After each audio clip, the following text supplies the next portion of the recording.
नमस्कार। Professor MR. Devda की class में आपका स्वागत है। पिछली वीडियो में हमने बंगाल में ब्रिटिश सत्ता की स्थापना के प्रारंभिक चरणों के बारे में विवेचन किया था और हम ये सामने आया था कि 1756 ईस्वी में अलीवर्दीन खां की मृत्यु के पश्चात बंगाल की गद्दी पर सिराजुद्दौला गद्दी पर आसीन होता है और उसके सत्ता प्राप्त करने के पश्चात ही बंगाल में एक तरह से सिराजुद्दौला और उसके विरोधियों के मध्य मतभेद शुरू हो जाते हैं और उसका फ़ायदा उठाकर अंग्रेज़ों ने अपने कुचक्र नीतियों के द्वारा सिराजुद्दौला को अपदस्थ करके बंगाल पर अपना अधिकार करने का निश्चय किया था, फैसला किया था और उन्होंने इस तरह के कार्य किए जिसके कारण बंगाल का नवाब सिराजुद्दौला उनसे नाराज़ हुआ और उनके खिलाफ कदम उठाने के लिए वो विवश हुआ था। जैसा कि पूर्व में मैंने बताया था कि कासिम बाजार पर आक्रमण करना, कोलकाता पर आक्रमण करके उस पर अधिकार करना, कालकोठरी की जो घटनाक्रम है उसका भी हमने जिक्र किया था। ये सारे के सारे घटना होने के पश्चात जब कोलकाता पर बंगाल के नवाब का अधिकार हो गया तब ईस्ट इंडिया कंपनी ने मद्रास से अपनी टुकड़ी भेजकर कलकत्ता पर पुनः अधिकार 2 जनवरी 1757 को कर लिया था।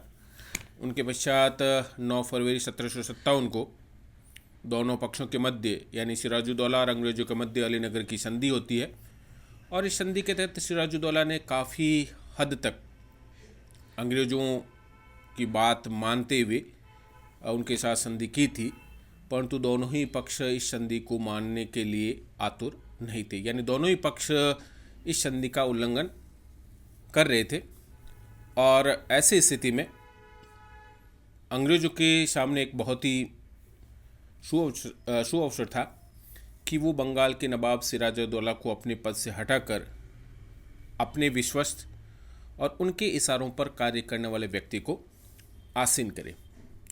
और उसी समय सिराजुद्दौला के खिलाफ उनके ही प्रमुख लोग उनके विरुद्ध थे, जिनमें मीर जाफ़र जो कि उनका सेनापति था, जिसको सिराजुद्दौला ने हटाकर उसकी जगह मीर मदान को सेनापति नियुक्त कर दिया था।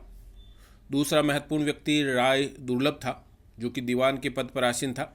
सिराजुद्दौला ने उसको अपने पद से हटाकर मोहनलाल को दीवान का पद दे दिया।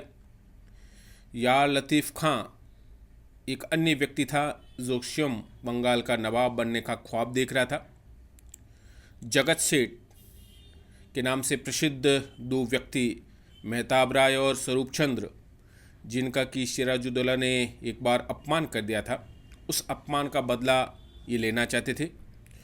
और एक और महत्वाकांक्षी व्यक्ति अमीचंद, जो कि इन सब के लिए अंग्रेज़ों के साथ बातचीत कर रहा था, इन्हें बिचौलिए का काम कर रहा था, इन लोगों और अंग्रेज़ों के मध्य बिचौलिए का काम कर रहा था।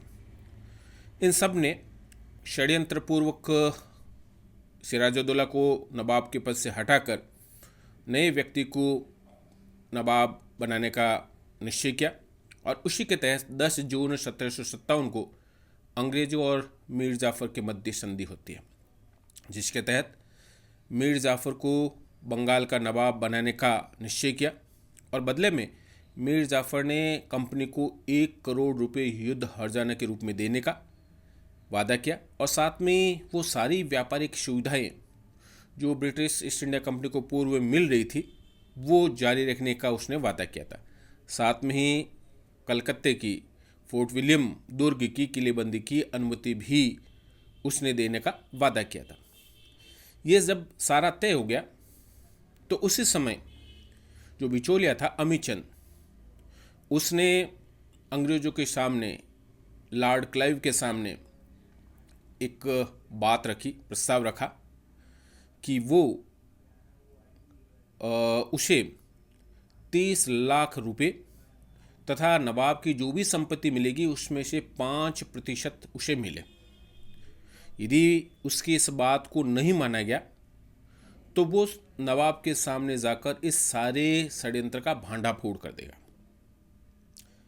इस दुविधा से निकलने के लिए लॉर्ड क्लाइव ने अपनी कूटनीति के द्वारा, अपनी चातुर्य से एक जाली संधि पत्र नीति बनाया।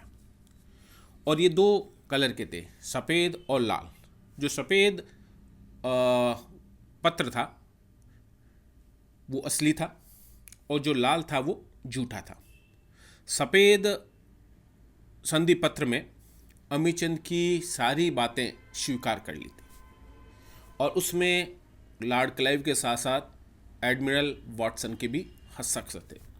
परंतु लाल पत्र में अमीचंद से की गई बातें स्वीकार उसमें नहीं लिखी गई थी, जिस पर लॉर्ड क्लाइव के तो साइन थे, परंतु एडमिरल वॉटसन ने साइन करने से मना कर दिया। इस स्थिति में क्लाइव ने लॉर्ड एडमिरल वॉटसन के नकली साइन करके उस संधि पत्र को तैयार कर लिया था और ये सारी अमीचंद को ये बता दिया था कि ये उनके साथ समझौता हुआ। इन्हें सफ़ेद पत्र दिखाकर उनके साथ उसको बता दिया कि हम आपकी बातों को स्वीकार कर रहे हैं। बाद में जब ये सारा घटनाक्रम हो जाता है तो अमीचंद को कुछ भी नहीं मिला। उन्हें सफ़ेद जो संधि पत्र था वो गायब कर दिया गया और लाल पत्र दिखाया जिसमें अमीचंद की कोई भी बात स्वीकार नहीं की थी, कोई भी बातों का उल्लेख नहीं था। यानी एक तरह से अमीचंद को धोखा दिया था। ये सारा जो षड्यंत्र रचा था, इस षड्यंत्र के पश्चात अंग्रेज़ों के सामने अगला कदम था कि वो सिराजुद्दौला को अपने पद से हटाकर मीर जाफ़र को बंगाल की नवाब की गद्दी पर आसीन करे। इसके लिए अंग्रेज़ों ने, लॉर्ड क्लाइव ने एक पत्र सिराजुद्दौला को लिखा और उस पर अलीनगर की संधि तोड़ने का आरोप लगाया और उसके पत्र का प्रत्युत्तर मिलने से पूर्व ही अपनी सेनाएं लेकर कोलकाता से वो मुर्शिदाबाद की ओर चल पड़ा और मुर्शिदाबाद के दक्षिण में लगभग 22 मील दूर प्लासी नामक स्थान पर, जो कि वर्तमान में पश्चिम बंगाल के नदिया ज़िले में स्थित है, यहाँ आ गया था। जब नवाब को इसकी सूचना मिली तो नवाब भी अपनी सेनाएं लेकर प्लासी पहुँच गए थे और दोनों के मध्य 27 जून 1757 को इन दोनों ही सेनाओं के मध्य युद्ध होता है।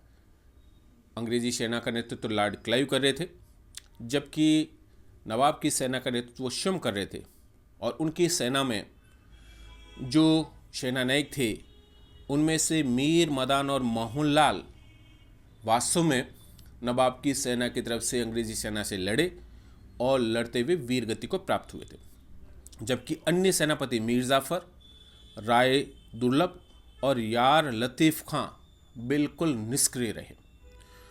और जब सिराजुद्दौला को ये लगा कि वो हार के कगार पर है तो उसने मीर जाफ़र के सामने अपना प्रस्ताव रखा और रखा कि ये सारा का सारा जो शाही मुकुट है वो आपके चरणों में। उन्होंने अपना मुकुट भी मीर जाफ़र के चरणों में रखते हुए कहा था कि वो किसी तरह इस हार से बचा ले। कहते हैं कि मीर जाफ़र ने धूर्ततापूर्वक नवाब सिराजुद्दौला के सर पर मुकुट रखते हुए कहा कि हम अवश्य जीतेंगे, आप निश्चिंत रहें और आप यहाँ से चले जाएं, मैं सारा संभाल लूँगा।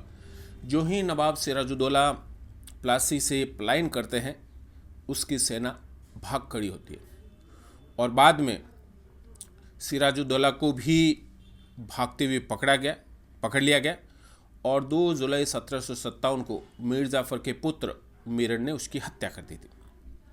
इससे पूर्व 28 जून 1757 को मीर जाफ़र को ब्रिटिश ईस्ट इंडिया कंपनी ने बंगाल का नवाब उन्हें बता दिया था। यानी एक तरह से देखा जाए तो प्लासी का युद्ध एक बहुत ही छोटा सा सैनिक झड़प कह सकते हैं वो हुई थी, जिसमें दोनों ही पक्षों से बहुत कम सैनिक मारे गए थे, परंतु ये युद्ध बहुत ही महत्वपूर्ण युद्ध हुआ था। आप इसका महत्व और परिणाम देखें तो जैसा मैंने बताया कि सामरिक और सैन्य दृष्टि से कोई ज़्यादा महत्वपूर्ण युद्ध नहीं था, परंतु राजनीतिक आर्थिक दृष्टि से इसके दूरगामी परिणाम हिंदुस्तान में देखने को मिले थे, क्योंकि इसके बाद भारत ब्रिटिश सत्ता के अधीन आने की प्रक्रिया यहाँ से प्रारंभ हो जाती है। यानी प्लासी के युद्ध के बाद भारत में ब्रिटिश साम्राज्य की नींव की स्थापना हो गई थी। और बंगाल में तो एक तरह से देखा जाए तो ब्रिटिश ईस्ट इंडिया कंपनी का वर्चस्व स्थापित हो चुका था। कंपनी की प्रतिष्ठा और शक्ति में भी वृद्धि हुई और उनकी महत्वाकांक्षा में भी बहुत ज़्यादा बढ़ोतरी हो गई थी, क्योंकि उनका मानना था कि अभी तक हम व्यापारिक कंपनी की हैसियत से भारत में हैं, यहाँ से व्यापार कर रहे हैं। यदि राजनीतिक शक्ति से दृष्टि से हम यदि हिंदुस्तान पर अधिकार करें तो हमें बहुत कुछ यहाँ से मिल सकता है। और चूँकि यहाँ की फूट डालो राज करो की नीति को वो अच्छी तरह से समझ चुके थे, भारतीयों को भारतीयों के खिलाफ भड़काकर युद्ध करवाकर उन पर अधिकार करना वो अच्छी तरह से समझ चुके थे। तो इसके कारण उन्होंने अपनी महत्वाकांक्षा को बढ़ाया और उनको पूरा करने का प्रयत्न किया, जिसमें वो सफल भी हुए थे। और संधि के तहत, क्योंकि युद्ध हार जाने के रूप में उनको मीर जाफ़र को धन दौलत देना था, तो जैसा कि सोर्सेज बताते हैं कि 1757 से 1760 तक, 1760 में मीर जाफ़र को हटाकर उनके दामाद मीर कासिम को नवाब बनाया था अंग्रेज़ों ने। इस पूरे कालक्रम के दौरान लगभग 3 करोड़ रुपए मीर जाफ़र ने ब्रिटिश ईस्ट इंडिया कंपनी को दिए थे। इसके साथ साथ उन्होंने अंग्रेज़ अधिकारियों को भी काफ़ी अपार धन दौलत दी थी, जिसमें से क्लाइव को 2,34,000 पाउंड और वाटसन को लगभग 1,17,000 पाउंड की राशि भी मीर जाफ़र ने उपहार के रूप में दी थी। कंपनी को बंगाल, बिहार, उड़ीसा से कर मुक्त व्यापार करने की स्वतंत्रता मिल गई थी। इसके साथ साथ 3 और महत्वपूर्ण का व्यापारिक एकाधिकार मिला था। पान, सुपारी और तंबाकू, इन 3 चीज़ों का व्यापारिक एकाधिकार ईस्ट इंडिया कंपनी को मिल गया था। यानी इनके अलावा कोई भी अन्य व्यक्ति या कंपनी इनका व्यापार नहीं कर सकती थी। एकाधिकार ईस्ट इंडिया कंपनी को मिला। अंग्रेज़ों को उनके सेना के खर्चे के लिए मीर जाफ़र ने 24 परगना की जागीर भी उनको सौंपी दी थी। यानी एक तरह से देखा जाए तो बंगाल को लूटने का जो कार्य ईस्ट इंडिया कंपनी ने इस प्लासी के युद्ध के बाद शुरू किया था, वो लगातार चलता रहा। और शुरुआत ईस्ट इंडिया कंपनी ने इस प्लासी के युद्ध के बाद मीर जाफ़र से शुरू की थी। और एक तरह से देखा जाए तो इस युद्ध को क्या संज्ञा दी जाए या इसका विश्लेषण किस रूप में किया जाए, तो उसमें सबसे सटीक जो टिप्पणी है वो के.एम. पनिकर की है। और उन्होंने लिखा है, प्लासी एक सौदा था। प्लासी एक सौदा था जिसमें बंगाल के धनी लोगों और मीर जाफ़र ने नवाब को अंग्रेज़ों को बेच दिया था। और वास्तव में देखा जाए तो ये अपने आप में हुआ भी था, क्योंकि कुछ चंद लोगों ने अपने निजी स्वार्थ के लिए इस देश को और इस राष्ट्र को दूसरों के हाथों बेच दिया था। तो इस टॉपिक में आज इतना ही। अगले वीडियो में हम बंगाल के एक बहुत और महत्वपूर्ण घटनाक्रम, जिसमें बक्सर का युद्ध है, उसका हम विवेचन करेंगे।